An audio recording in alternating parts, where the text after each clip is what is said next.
Praise the Lord. ക്രിസ്തുയേശു നാമത്തിൽ എല്ലാവർക്കും സ്നേഹവന്ദനം. പ്രിയ സഹോദരങ്ങളെ, എല്ലാവരും സന്തോഷത്തോടെ ക്ഷേമത്തോടെ ആയിരിക്കുന്നു എന്ന് വിശ്വസിക്കുന്നു.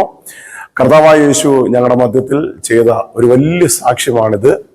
ഈ സാക്ഷ്യം ഇന്നിവിടെ ഈ പ്രിയ കുടുംബം പറയുമ്പോൾ ഇത് നിങ്ങളെ തൊടും. ഇത് നിങ്ങളിലൂടെ അനേകായിരങ്ങളെ തൊടുന്ന ഒരു വലിയ സാക്ഷ്യമാ. മെഡിക്കൽ സയൻസിന് സാധ്യതകളില്ല, അല്ലെങ്കിൽ മരിച്ചു എന്ന് പറഞ്ഞ എടുത്ത് കർത്താവ് പുതുജീവനിലേക്ക് കൊണ്ടുവന്ന ഒരു വലിയ സാക്ഷ്യമാണ്. ഈ ബ്രദറിന്റെ പേര് അനു എന്നാണ്.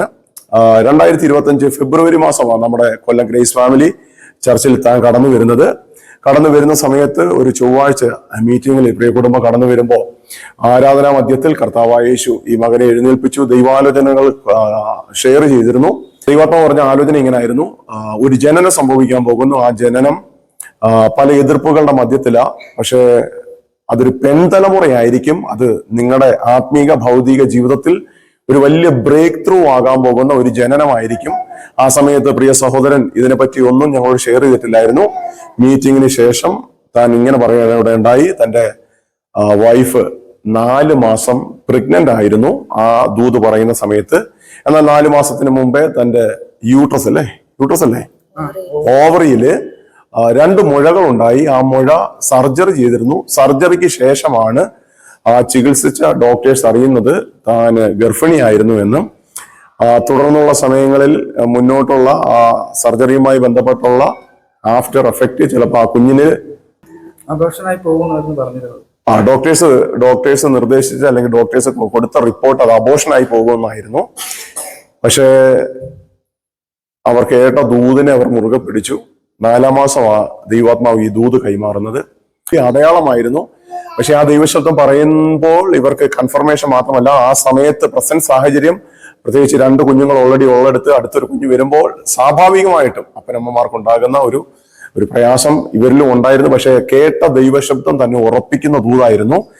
ആ സമയത്ത് മെഡിക്കൽ റിപ്പോർട്ട് പറഞ്ഞത് അബോർഷനായി പോകുമെന്നും അല്ലെങ്കിൽ മുന്നോട്ട് പോകുന്ന കാര്യങ്ങൾക്കകത്ത് ഹോസ്പിറ്റൽ ഡോക്ടേഴ്സിന് ഉറപ്പില്ലായിരുന്നു. കേട്ട ദൂതിൽ ഈ ഹസ്ബൻഡ് വൈഫ് ഉറച്ചു നിന്നു. പിന്നീട് ഉണ്ടായിരുന്ന ഓരോ സ്കാനിങ്ങിനകത്തും മെഡിക്കൽ റിപ്പോർട്ടുകളെല്ലാം അനുകൂലമല്ലായിരുന്നു, അത് പ്രതികൂലമായിരുന്നു. 7-ാം മാസത്തില് ഈ സഹോദരിക്ക് ഹൈ BP കൂടി. ഇവർ പറയുന്നത് ഏകദേശം BP ശരീരത്തിൽ 20 കിലോയോളം ഭാരമുണ്ടായിരുന്നു. BP മാത്രം 20 കിലോയോളം ഭാരമുണ്ടായിരുന്നു. പക്ഷെ ഓരോ മെഡിക്കൽ സ്കാനിങ്ങിന് ചെല്ലുന്ന സമയത്തെല്ലാം നെഗറ്റീവായിട്ടുള്ള റിപ്പോർട്ടുകളായിരുന്നു വരുന്നത്. പക്ഷെ കേട്ട ദൈവശബ്ദം ഇവരെ ഭയങ്കര ബലം നൽകുന്ന ദൈവശബ്ദമായിരുന്നു. അത് ഈ സഹോദരി ഈ അനുബ്രദറിനും ഭയങ്കര ബലമായിരുന്നു. പക്ഷെ അവർ ആ കേട്ട ദൈവശബ്ദത്തിൽ ഉറച്ചു നിന്നു. എന്നാൽ 8-ാം മാസം ആരംഭത്തിൽ തന്നെ പെട്ടെന്ന് ഹോസ്പിറ്റലിൽ പോകേണ്ട, BP കൂടി പെട്ടെന്ന് ഹോസ്പിറ്റലിൽ പോകേണ്ട ഒരു ക്രമീകരണം ഉണ്ടായി. കൊല്ലം വിക്ടോറിയയിൽ ആദ്യം ചെന്നല്ലേ? കൊല്ലം വിക്ടോറിയ ഹോസ്പിറ്റലിൽ ആദ്യം ചെല്ലുകയും അവിടുന്ന് മെഡിക്കൽ കോളേജിലേക്ക് റെഫർ ചെയ്യുകയും ചെയ്തു. കാരണം ഹൈ BP ആയതുകൊണ്ട് 234 BP 234 കൗണ്ട്. മെഡിക്കൽ കോളേജിൽ കൊണ്ടുചെന്ന സമയത്ത് ഹോസ്പിറ്റലിൽ ഡോക്ടേഴ്സ് പറഞ്ഞേ? ഡോക്ടേഴ്സ് പറഞ്ഞു ഡേഞ്ചർ സിറ്റുവേഷൻ ആണെന്ന് പറഞ്ഞു. ഓപ്പറേഷൻ ചെയ്യാനായിട്ടുള്ള സെറ്റപ്പ് നോക്കിയപ്പം കുഞ്ഞിന് വെയിറ്റ് ഇല്ല. 800 ഗ്രാം വെയിറ്റ് കുഞ്ഞിന് ഉള്ളൂ. യഥാർത്ഥത്തിൽ ആ സമയത്ത് 1.5 കിലോ മേളിൽ വെയിറ്റ് വരേണ്ടതാണ്. 8-ാം മാസത്തിൽ ഈ കുഞ്ഞിന്റെ വെയിറ്റ് 1.5 കിലോയ്ക്ക് മുകളിലാണ് വരേണ്ടത്. പക്ഷേ ആ പ്രസന്റ് സിറ്റുവേഷനിൽ 800 ഗ്രാം മാത്രമേ ഉള്ളായിരുന്നു. അതുകൊണ്ട് സർജറി നടത്താൻ ബുദ്ധിമുട്ടുണ്ടായിരുന്നു. പക്ഷെ എന്നിട്ട് ഒരാഴ്ച അവര് മരുന്നുകളൊക്കെ കൊടുത്ത് ഒരാഴ്ച അവിടെ നോക്കി കുഞ്ഞ് വളർച്ച ഉണ്ടാവോ, BP കുറയോ ഇല്ലയോ എന്ന് നോക്കി. അങ്ങനെ ഇരിക്കുമ്പോഴത്തേക്കാണ് ഒരാഴ്ച കഴിഞ്ഞപ്പോഴത്തേക്ക് ഡേഞ്ചർ സിറ്റുവേഷൻ ആയിപ്പോയി. സ്കാൻ ചെയ്തപ്പോഴത്തേക്ക് ഡേഞ്ചർ സിറ്റുവേഷനാണ്. 2 പേരും പോകുന്നുള്ള ഒരു കണ്ടീഷനുള്ള അവസാനം വന്ന റിപ്പോർട്ട് എന്ന് പറയുന്നത് അമ്മയ്ക്കും കുഞ്ഞിനും ദോഷമായിട്ടുള്ള റിപ്പോർട്ടാ. ആ സമയത്തും ഹോസ്പിറ്റലിൽ ഈ മാതാവിനെ കെയർ ചെയ്യേണ്ടത് കൊണ്ട് ഇതിനെ ഒഴിവാക്കുക എന്നുള്ള ഒരു മേഖലയായിരുന്നു. പക്ഷെ ഈ പിതാവ് കേട്ട ദൈവശബ്ദം യേശു നിനക്കൊരു പെൺതലമുറയെ തരുന്നു എന്നുള്ളതായിരുന്നു. അവരെ അമ്മയെ വിളിച്ചിട്ട് പറഞ്ഞത് കുഞ്ഞിനെ കിട്ടത്തില്ല, അമ്മയെ കൊണ്ട് എഴുതി ഒപ്പിച്ച് മകളെ വേണമെന്നുണ്ടെങ്കിൽ കുഞ്ഞിനെ കിട്ടത്തില്ല. ഈ സിസ്റ്ററിന്റെ മാതാവിനോട് ഡോക്ടറെ സംസാരിച്ച് എഴുതി മേടിച്ചത് കുഞ്ഞിനെ ലഭിക്കത്തില്ല, പക്ഷെ മകളെ തിരിച്ചു കിട്ടും എന്നുള്ളതായിരുന്നു. എന്നാൽ സർജറിക്ക് കയറ്റിയ സമയത്ത് ഡോക്ടേഴ്സ് ഇവരോട് പറയുന്ന റിപ്പോർട്ട് ഈ കുഞ്ഞ് മരിച്ചു എന്നുള്ളതാണ്. അന്ന് ഡോക്ടേഴ്സ് പറഞ്ഞു എന്തുവാ, ഹോസ്പിറ്റലിൽ നിന്ന് ബോഡി ഓപ്പറേഷൻ ചെയ്ത് കഴിഞ്ഞിട്ട് ഇവര് അമ്മയാണ് വിളിച്ചത്. അമ്മയെ വിളിച്ചിട്ട് പറഞ്ഞു കുഞ്ഞ് പോയി, വൈഫിന് കുഴപ്പമൊന്നുമില്ല, കുഞ്ഞ് പോയെന്ന് പറഞ്ഞു. ഡോക്ടേഴ്സ് ഈ സിസ്റ്ററിന്റെ മാതാവിനെ വിളിച്ച് പറഞ്ഞത് ഇങ്ങനെ, അമ്മ ഓക്കെ ആയിട്ടിരിക്കുന്നു, പക്ഷെ കുഞ്ഞ് മരിച്ചു എന്നുള്ളതാ. ആ സമയത്ത് ഞാൻ വെറുതെ വിളിച്ച് ആ സമയത്ത് മാതാവ് അനുബ്രതനെ വിളിച്ചു. അനുബ്രതർ എന്നെ വിളിച്ചു പറഞ്ഞു. അപ്പോഴും കേട്ടത് മനുഷ്യന്റെ വാക്കല്ല, കർത്താവിന്റെ ശബ്ദമായിരുന്നു. അനുബ്രതറോട് അന്നേരം ഞാൻ തിരിച്ച് ഫോൺ വിളിച്ചവരാ അനുബ്രതറോട് പറഞ്ഞത് യേശു മരിച്ചതിനെ ഉയർത്തെഴുന്നേൽപ്പിച്ച ആളാ, യേശുവിന്റെ അത്ഭുതം കാണുമെന്ന് പറഞ്ഞു. ഈ ഒരു കുഴപ്പമില്ല. ഫോൺ കട്ട് ചെയ്തതിന് ശേഷം അനുബ്രതർ സിസ്റ്ററിന്റെ മാതാവിനെ വിളിച്ചിട്ട് പറഞ്ഞു, ഒന്നും പേടിക്കണ്ട, എന്റെ ഭാര്യയ്ക്കും എന്റെ കുഞ്ഞിനും ഒരു ആപത്തും തരത്തില്ല, ആപത്ത് വരുന്നവനല്ല എന്റെ കർത്താവ്, അവൻ മരിച്ചതിനെ ഉയർത്തെഴുന്നേൽപ്പിക്കുന്ന കർത്താവാണുള്ള ഉറപ്പോടുള്ള വിശ്വാസം. ആ സമയത്ത് ബ്രദർ ഹോസ്പിറ്റലിൽ ചെന്നായിരുന്നു. ഞാൻ ബസ്സിൽ പോകുന്ന വഴി എന്ന് വെച്ചാൽ ഈ സർജറിയുടെ പെട്ടെന്നുള്ളതായതുകൊണ്ട് കൊല്ലത്തുനിന്ന് ട്രിവാൻഡ്രത്തേക്ക് താൻ ട്രാവൽ ചെയ്യുന്ന സമയത്താണ് ഇത് വിളിച്ചു പറഞ്ഞത്. പക്ഷെ താൻ അവിടെ ചെല്ലുന്ന സമയത്ത് ഡോക്ടേഴ്സും ഒരു വാക്ക് ഇങ്ങനെ ഉപയോഗിച്ച, ഈ ബോഡി ഹോസ്പിറ്റലിൽ കൊടുക്കുന്നോ അതോ നിങ്ങൾ കൊണ്ടുപോകുന്നോ എന്ന് ചോദിച്ചു. ആ സമയത്ത് കർത്താവിന്റെ ദാസൻ പറഞ്ഞത് എന്റെ യേശു ജീവിക്കുന്ന ദൈവമാണെന്നാ. ആ പറഞ്ഞ സമയത്തും ആ ഡോക്ടേഴ്സിന് ഉറപ്പില്ലായിരുന്നു. പക്ഷെ 1 മണിക്കൂർ എടുത്തായിരുന്നു? ഇല്ല. അരമണിക്കൂർ ഓപ്പറേഷൻ എടുത്തില്ല. ഇല്ല. തന്റെ ദാസൻ പറഞ്ഞ് അരമണിക്കൂറിനകത്ത് സംഭവിച്ചത്, ഡോക്ടേഴ്സ് പെട്ടെന്ന് വെളി വന്നിട്ട് പറഞ്ഞു ഈ കുഞ്ഞിന് ചെറിയ ഒരു അനക്കമുണ്ട്, വെയിറ്റ് ചെയ്യാൻ പറഞ്ഞു.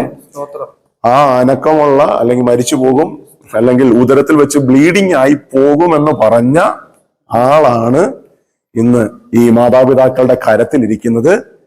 മണിക്കൂറുകൾക്കകത്ത് മരിച്ചെന്ന് പറഞ്ഞ കുഞ്ഞ് ജീവനിലേക്ക് വരുന്നത് ഞങ്ങൾ ദൈവസഭ ഈ അപ്പനമ്മമാർ കണ്ടതാണ്. ഇന്ന് ഈ സാക്ഷ്യം കാണുന്ന കേൾക്കുന്ന നിങ്ങളുടെ മേൽ, നിങ്ങളുടെ തലമുറയായിക്കോട്ടെ അല്ലെങ്കിൽ ഇതിനകത്ത് തലമുറകളില്ലാതെ ഭാരത്തോടിരിക്കുന്നവരായിക്കോട്ടെ, ഈ സാക്ഷ്യം ഇത് കൊല്ലം പട്ടണത്തിൽ ചെയ്തെന്ന് മാത്രമല്ല, ഇത് കാണുന്ന ഏത് രാജ്യത്തിൽ നിന്ന് നിങ്ങൾ കാണുന്നു, ഏത് ദേശത്തിൽ നിന്ന് നിങ്ങൾ കാണുന്നോ, ഈ അപ്പനമ്മമാരെ കർത്താവ് ആനന്ദിപ്പിച്ചതുപോലെ ഈ സാക്ഷ്യം കാണുന്ന നിങ്ങളെ ദൈവാത്മാവ് തൊടാൻ പോകുന്നു. ഈ കുഞ്ഞിന്റെ ജനനത്തിന് ശേഷം ഹോസ്പിറ്റലിൽ കൊടുത്ത റിപ്പോർട്ട് ഏകദേശം 90 ദിവസത്തോളം, 3 മാസത്തോളം കുഞ്ഞിന് വെയിറ്റ് ഇല്ലാത്തത് കൊണ്ട് ആ ഹോസ്പിറ്റലിന്റെ പ്രത്യേക ശിശുക്കളെ വെക്കുന്ന ആ പ്രത്യേക ഇൻക്യുബേറ്ററിൽ വെക്കണമെന്നായിരുന്നു. പക്ഷെ ദൈവസഭ ഒരുമിച്ച് പ്രാർത്ഥിച്ചതിന്റെ ട്യൂസ്ഡേ മീറ്റിംഗ് ഞങ്ങൾ പ്രാർത്ഥിക്കുന്നു. മണിക്കൂറുകൾക്കകത്ത് ഈ പിതാവ് താഴെ ഇറങ്ങി ചെല്ലുന്നതിനകത്ത് റിപ്പോർട്ട് വന്നു, 3 മാസം നിൽക്കേണ്ട, ഏകദേശം ചുരുങ്ങിയ 40 ദിവസത്തിനകത്തെ ഈ കുഞ്ഞിനും മാതാവിനും ഹോസ്പിറ്റലിൽ ആയിരിക്കേണ്ടി വന്നിട്ടുള്ളൂ. പക്ഷെ ഇപ്പോ എത്ര മാസമായി ജനിച്ചതിന് ശേഷം? ഇപ്പൊ ഓൾറെഡി കുഞ്ഞിന് 4 മാസമുണ്ട്. അവളുടെ വെയിറ്റ് മാത്രമല്ല, ജനിച്ച് ഞങ്ങൾ വീട്ടിലോട്ട് വരുമ്പോൾ ഡോക്ടർ പറഞ്ഞെന്ന് വെച്ചാല് 2 ആഴ്ച കൂടുമ്പം കൊച്ചിനെ ഹോസ്പിറ്റലിൽ കൊണ്ടുപോകണമെന്നായിരുന്നു പറഞ്ഞിരുന്നത്. ചെവിയുടെ ഓരോരോ കണ്ണിന്റെ ഒക്കെ സ്കാൻ ചെയ്യണമെന്ന് പറഞ്ഞു. ഇപ്പൊ 4 മാസമായി ഇതുവരെ ഞാൻ ഹോസ്പിറ്റലിൽ പോയിട്ടില്ല. കുഞ്ഞിനെ കൊണ്ട് ഡിസ്ചാർജ് ചെയ്ത് വരുന്ന സമയത്ത് ആ ഡോക്ടറെ ചികിത്സിച്ച ഡോക്ടർ പറഞ്ഞു 4 ദിവസം കൂടുമ്പോൾ ഈ കുഞ്ഞിനെ ഹോസ്പിറ്റലിൽ കൊണ്ടുചെല്ലണമെന്ന് പറഞ്ഞിരുന്നു. കണ്ണ്, കാത്, ഇതിന്റെ എല്ലാ ടെസ്റ്റിങ്ങുമായൊക്കെ ബന്ധപ്പെട്ട്.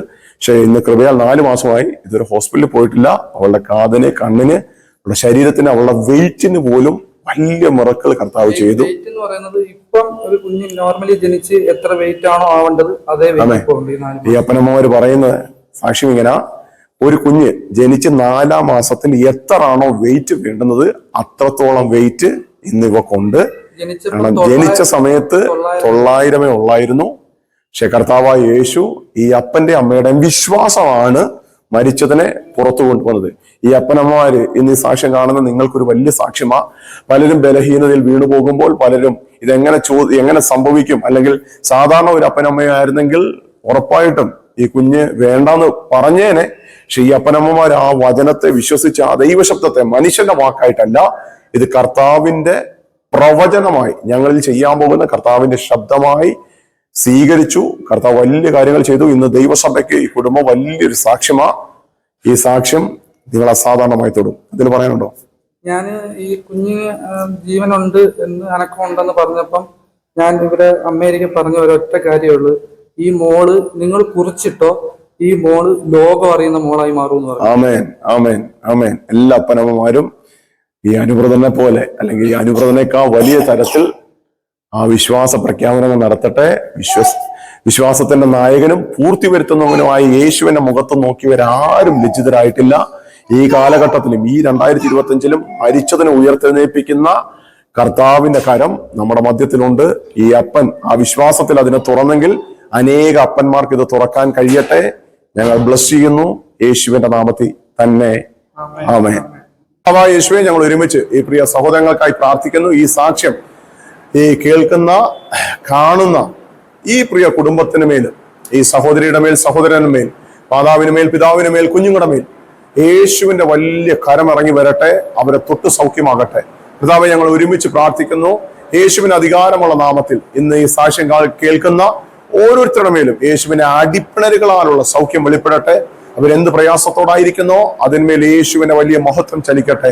കർത്താവെ, ഞങ്ങൾ ഒരുമിച്ച് അഭിഷിക്തന്മാർ പ്രാർത്ഥിക്കുന്നു യേശുവിന്റെ നാമത്തിൽ. ഈ ശബ്ദം കേൾക്കുമ്പോൾ തന്നെ യേശുവിന്റെ അടിപ്പിണരാലുള്ള സൗഖ്യമായി കർത്താവെ അവരുടെ കടഭാരത്തെ, അവരുടെ ജോലിയിലുള്ള പ്രയാസത്തെ, ശുശ്രൂഷയിൽ കർത്താവെ മടുപ്പ് തോന്നുന്നവരുണ്ടെങ്കിൽ, പ്രാർത്ഥനയിൽ മടുപ്പ് തോന്നുന്നവരുണ്ടെങ്കിൽ ഈ ശബ്ദം കേൾക്കുമ്പോൾ തന്നെ അവരുടെ മേൽ ഇതൊരു വലിയ വിടുതലായി മാറട്ടെ. കർത്താവ് നിങ്ങളെ ധാരാളമായി നിറയ്ക്കട്ടെ. God bless U. കർത്താവ് നിങ്ങളെ അനുഗ്രഹിക്കട്ടെ.